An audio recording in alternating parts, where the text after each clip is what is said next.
Pope Francis led a summit of religious leaders demanding peace in the Middle East on Saturday, condemning a murderous indifference he said is fanning violence and sparking an exodus of Christians. Francis convened a summit in the southern Italian city of Bari that for centuries has been a gateway to the Middle East and home to the relics of St. Nicholas, a figure venerated in both the western and eastern branches of Christianity.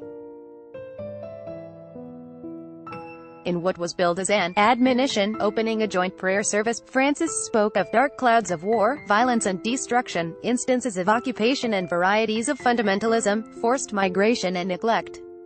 He said, "All this has taken place amid the complicit silence of many." While the Pope did not name any specific place or protagonist in any conflict looming large in the background was the Syrian war, which has killed hundreds of thousands of people and uprooted around 11 million others, including 6 million abroad as refugees. St. Nicholas, who lived about 1,700 years ago in what is today Turkey, is venerated among Orthodox Christians, including those in Russia, which is Syria's ally in the civil war. The Russian Orthodox Church sent its number 2 to the Bari meeting. Indifference kills, and we desire to lift up our voices in opposition to this murderous indifference. We want to give a voice to those who have none, to those who can only wipe away their tears," Francis said. "For the Middle East today is weeping, suffering and silent as others trample upon those lands in search of power or riches," he said, speaking from a podium on the waterfront with about 20 other Christian leaders, most of them from Orthodox churches.